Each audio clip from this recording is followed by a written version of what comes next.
Okay, so welcome, Shalom friends, and welcome again to the 10th Sparks of Light webinar. Hope you're all feeling well. And this time we'll learn about an incredibly important and fascinating subject that will open up many doors in your life. We have a lot of material to cover, so please pay attention carefully because we will be building a whole new understanding of how the human mind works. And forgive me if I speak a little bit fast. I need to make sure that we cover the material. And if there's something you don't understand, please write down in the Q&A box up here on the upper left corner of your screen, because at the end of the class, we'll have some time for questions and answers. So please stay with me until the end. And yes, the webinar will be uploaded to my website. And so with that said, let us begin. I think it's safe to assume that you're all here because you're looking for something more in life and maybe have a peek behind the veil of physicality. This topic has been explored by the Jewish and non-Jewish sages in traditional Chinese medicine, and most recently also by science, and is connected to the pineal gland or pineal gland. There are actually two ways of pronouncing it. So the pineal gland is a small organ that looks like a pine cone and is located in the middle of the brain. It is the size of a pea and regulates melatonin, which helps with seasonal cycles in the body. So pretty much every ancient culture knew about this, and nowadays the pineal gland is considered to be the intuitive center of the brain, the seat of the higher soul, and the portal to the spiritual worlds. Our good Egyptian friends of old used to call this the Eye of Horus. And there are many references in the Torah also. For example, when Yaakov Avinu wins the battle against the angel of Esav, and he calls the place there Peniel or Penuel, which is there that he says that he saw God face to face, right? So he had a spiritual vision there. And, it's a bit difficult to understand exactly what happened because sometimes the physical and the spiritual reality intermix. So if he was conscious or not, physically conscious or not, that's up for discussion. So this gland, however, is very hidden in the middle of the brain, as I said, and it's difficult to access it. Most of us never learn this skill in life, but good thing we are all here, okay?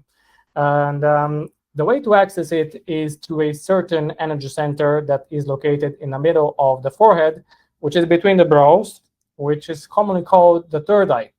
In traditional Chinese medicine, the third eye is called the yin tang point, in tang point, and it is right here, as you probably already know.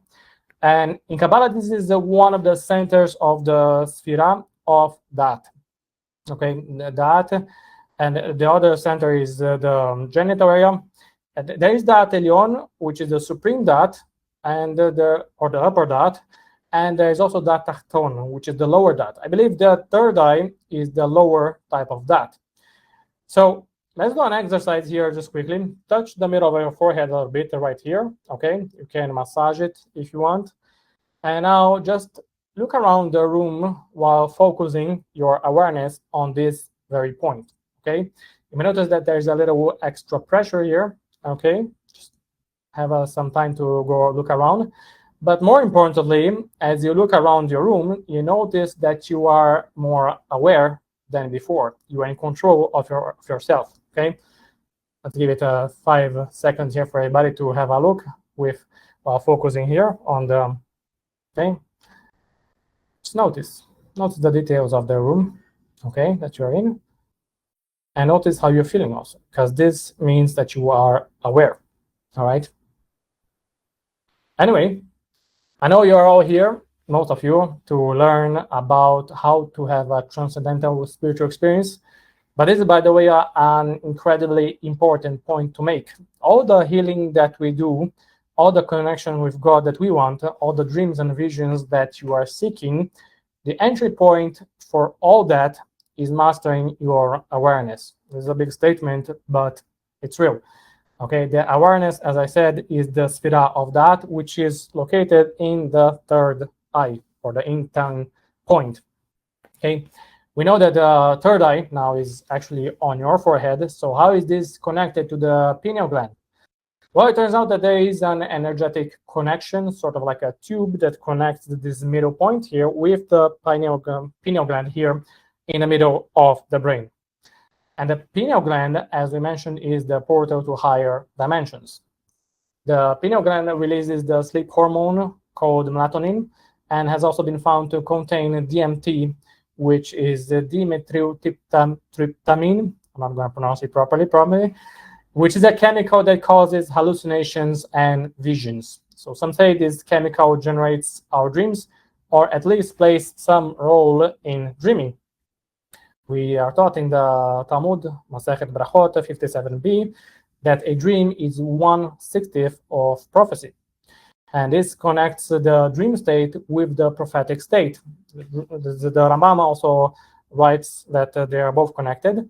And science today has proven that DMT is flowing at a higher rate in the brain and body during the REM, which is rapid eye movement, sleep states. Yes, you can actually get high by meditating, like really naturally high, okay? But have to be careful. This is part of the ecstasy that our prophets and sages could feel when they had their visions. And we also see from the Talmud that there is a connection between the dream state and the concept of seeing from one end of the world to another, because everything is connected in the spiritual realms. There's the same language, by the way, that is used to describe the level of vision that Adam Arishon, the first man, had. Okay, so let me see here. Okay. Anyway, if we needed to point to any part of the brain as being the receiver for prophecy, of course, that would be the pineal gland. The most intriguing, by the way, pay attention to this, look at this.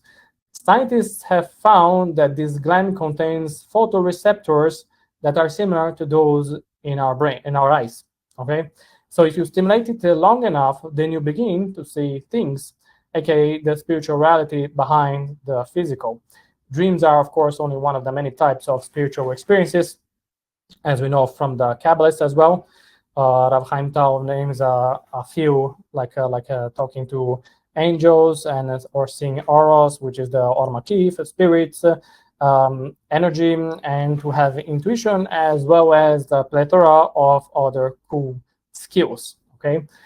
While we don't have a prophecy nowadays, many of the doors leading to it, including Ruach HaKodesh, which is divine spirit, can be accessed. Now, Ruach HaKodesh is actually a very broad term, and it's not sometimes very well defined, but it can mean many things. It can mean you have access to your soul, to the Ruach, to the Neshama, or you have access to angels. It's a bit complicated. So, but anyway, if anyone here can foretell the lottery tickets, please be in touch with me after the class, okay? You all following me here so far? We have any questions to have? Okay, anyway. So, great. A little warning before we go forward. I'm not giving any sort of medical, psychological, or spiritual advice here, and I waive all responsibility of what you do with this information. And as an aside, I certainly don't recommend meditating on the third eye before going to sleep, because you end up stimulating the pineal gland and your body might get energized, and so you have a hard time falling asleep. So it's better to not do that when you want to sleep in about 2 hours. Preferably do it in the morning, okay? Anyways, there are many meditations and energy exercises that I teach in my private sessions that you can do to develop the energy body. Please also realize that the third eye is only one of the energy centers in the energy body, and that we need to train the whole energy body, because a chain is only as strong as its weakest link. If you go straight to meditating a lot on it and put a lot of pressure, you might feel fatigued, dizzy, or have headaches. But ideally, we can all walk around with awareness in the third eye, as I mentioned before, which is totally fine. It helps slowly build up this perception and this energy center as well, so that you can use more awareness. So some people also say that the third eye is associated with the head tefillin that I put every morning. which the Torah commands us to place them between as a sign between your eyes. Why specifically here? Well, because this is in line with the center of the brain. Despite this, we don't of course put that film here, but we put it on top of the head, above the hairline. And this is could be an allusion to the fact that we want to have kosher experiences. Okay, I keep saying, by the way, that just because you have a supernatural, transcendental experience, it doesn't mean that it's wholly real or even useful. Okay, it's perfectly fine. Ideally shouldn't, but it's perfectly possible to have experiences from the other side. And I already talked a little bit about it in the previous webinars, also in many articles in my website. The Zohar says, by the way, that the box of the head tefillin represents the clear vision, which is, we'll see soon. Well, but the knot here behind represents murky vision. I think the term is aspakara de nehira, aspakar shehila mehira, meaning the clear vision mirror and the murky vision mirror. So the box here aligns with the pineal gland, and it's for tuning into higher vision and prophecy, for spiritual vision, basically. And the knot at the back, which is aligning with the occipital lobe, is for regular physical vision. And this helps to explain why the box is associated with the future, while the knot is associated with the past. And to get glimpses of what is to come, we have to tap into our inner prophetic eye. Yes, we have all these cool skills, innate skills that we haven't trained yet, and it's perfectly possible to do so in a kosher way. And so to summarize, the third eye is related to clarity, concentration, imagination, intuition, spiritual perception, and universal connection. When we are focused here, then we are able to have more concentration. We are able to be in control of ourselves and not let ourselves be in automatic mode. Now, how do you open the third eye and stimulate your pineal gland? That's what everybody is wondering, of course, right here. Well, this is easier said than done, but I'm giving a little general introduction so you guys can get started. So opening the third eye and stimulating the pineal gland is, of course, a gradual process that takes time, especially if you want to do it in a safe way. So let's start with the physical measures that you can take and then move on to some spiritual practices. Many things help speed this process, including vitamins and minerals like ashwagandha pills. Here we have actually those that are kosher. Eating healthy food, especially turmeric, which helps decalcify the pineal gland. Doing physical exercises, and some people say also sun gazing, which I found it weird, and I certainly would not recommend. But some people say that gazing at the sun helps stimulate the pineal gland. Okay, and of course there are psychedelics, which we're going to be speaking about soon. Okay, unfortunately nowadays many foods contain certain additives and even poisons that calcify the pineal gland and make it weak, such as fluoride, which is dumped in the water and in the toothpaste. I use a toothpaste that is completely natural and that has no fluoride in it and never had any tooth problems, for the record.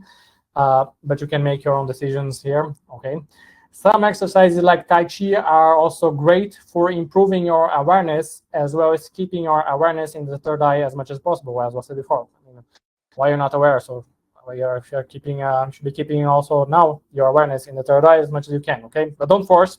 Again, don't force. Anyway, psychedelics. Okay, this is a very big topic, and in some South African tribes' rituals, there is a specialty called ayahuasca, which has a high concentration of DMT, the chemical that we spoke about, and this is brewed and drunk in a religious ceremony to open one's eyes and spiritual visions. And this is known to work extremely well. I wouldn't recommend, again, because it might be associated with Avodah Zarah, which is the worship. And I will explain to you also a few other problems that there are with this. Okay, you can actually achieve something like that, by the way, with breath work and meditation. Okay, these I teach in my private sessions. So what's the problem with psychedelics? So psychedelics is something that has become very problematic, and specifically somebody who takes psychedelics ends up opening his perception centers, and he might not be ready for that. Some people, as you know, have a hard time adapting to normal life, and may even get addicted to them. Some people also have bad trips, by the way. And when opening one's perception with psychedelics, if he is not holy, he might end up attracting a lot of unwanted negative spirits, which can attach themselves to the person, or he might be confounded and go a bit crazy with the visions. This happens a lot, except that, well, of course, we don't hear so much about it. But anyway, as I mentioned in other articles and in other videos as well, some spirits, that are damaging, they are not some red cartoonish devil. They can actually come looking very holy with white clothes, a fluffy beard, and some really inspiring words of wisdom to cause somebody to trip and be tricked into committing a form of Avodah Zarah, which is the worship, and then go to the other side. This is a very serious problem.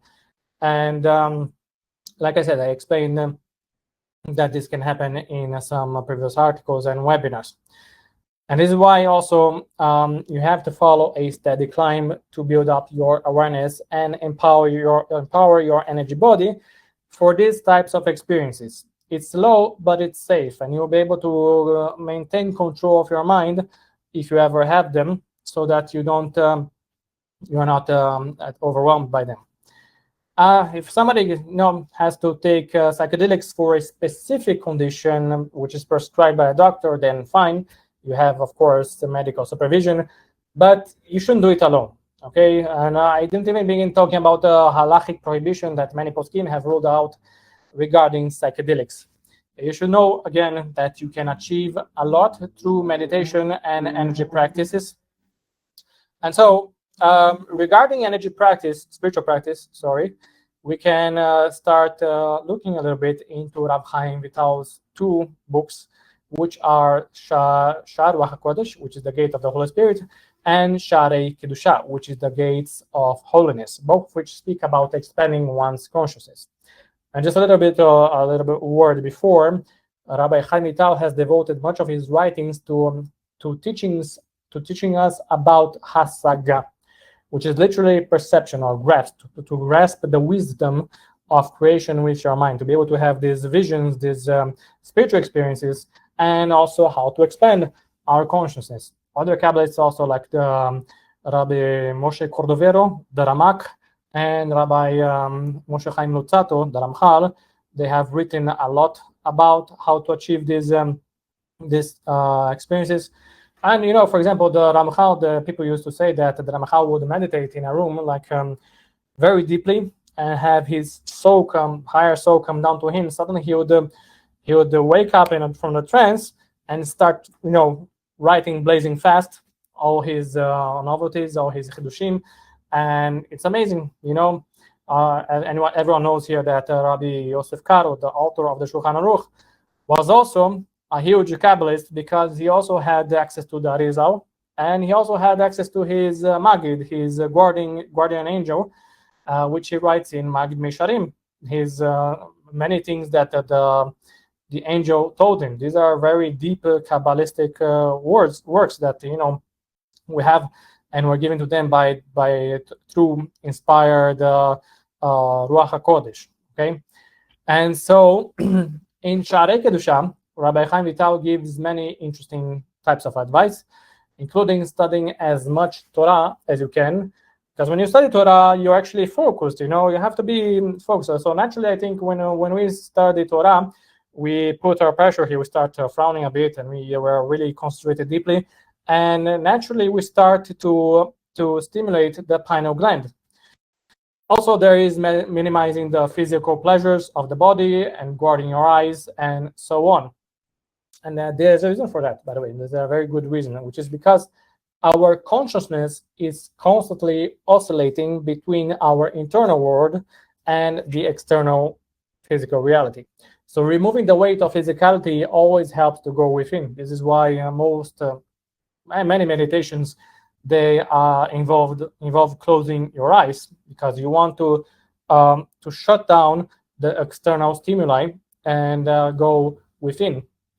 But anyway, one of the most important ideas that he writes in Sharei Ruach HaKodesh is to be absolutely and truly happy. Okay, be happy with your portion, because this, we're going to see something very fascinating.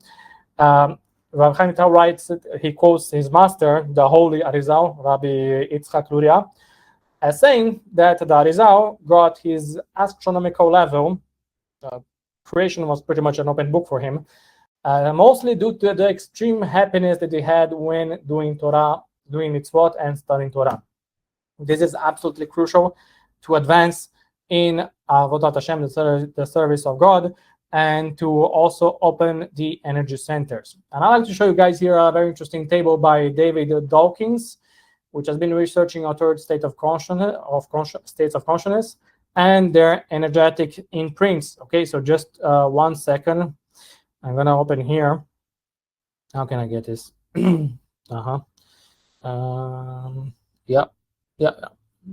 And it's not here.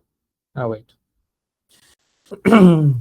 Okay, I want to see if I can send this to you guys here to show. Okay, I guess I'll have to. I'll have to show his website here. Fine. Okay, just give me 1 minute. All right, this is the David Dawkins website, and he brings here the map of consciousness. Okay, and this map, of course, some of you are already aware of it. It shows the different states of consciousness, of mind, which emotion that you're feeling, and there is an energetic log here, on the second column, that shows how the energy imprint that you emit when you are feeling these emotions. Okay, this is a sort of an arbitrary logarithmic scale that he created, and you see here, okay, that if you want to go and reach the higher states here, enlightenment, peace, joy, then you have to work yourself up to in also energy training in order to reach to this state. And you see here that that there is a joy, okay, which is happiness, right? Real joy, okay, which is being aligned with your spiritual purpose and being content with where you are, how you are exactly how you are right now. Okay, and from there, of course, you go to peace, and then you go to enlightenment. So you can also see here below that shame, guilt, apathy, grief, they're all bad. Okay. We shouldn't, of course, just dismiss them, because they can be there's some importance to them. Okay, when we are doing tshuva, when we are doing tibadut, or confessing our sins. By the way, this is also a very important thing. Just don't think that that you should be happy all the time. Okay, there are times to be sad. There are times to also feel guilty when we are confessing our sins, because when we have certain blockages that are caused by sin in ourselves, and we confess to God, then we are releasing this energy. Okay, but the rest of the time we should feel completely at peace, at joy. If you can be enlightened, then that's great. Okay, and it's here called Lifelong Learner. I'm not affiliated with him. Okay, so for the record, I just saw this table. I'm not endorsing his entire content. I don't know how he works. Okay, so if you, let's see, if you enjoyed this class, I think we can move on to the questions and answers. I hope you had a great time and you enjoyed the class. And if you have any questions, please put it here in the questions and answers. I'll be happy to answer them. Otherwise, we'll probably have one session for that, which next week, hopefully. And keep your awareness here, okay? And keep holy always, okay? Because we don't want unwanted attention from the other spirits that are not so nice, okay? There's a kosher way for everything, and there's a lot to be achieved using safe and kosher practices. So anyone has any questions? Okay, I'll be uploading this to my website as well, and hopefully to the YouTube channel, Blineder. Anyway, thank you all for coming. If you don't have any questions, I see here in the questions answer, nobody wants yet. Then I wish you all many blessings and much success in your journey. May you have a wonderful, fulfilling, and happy life. Take care.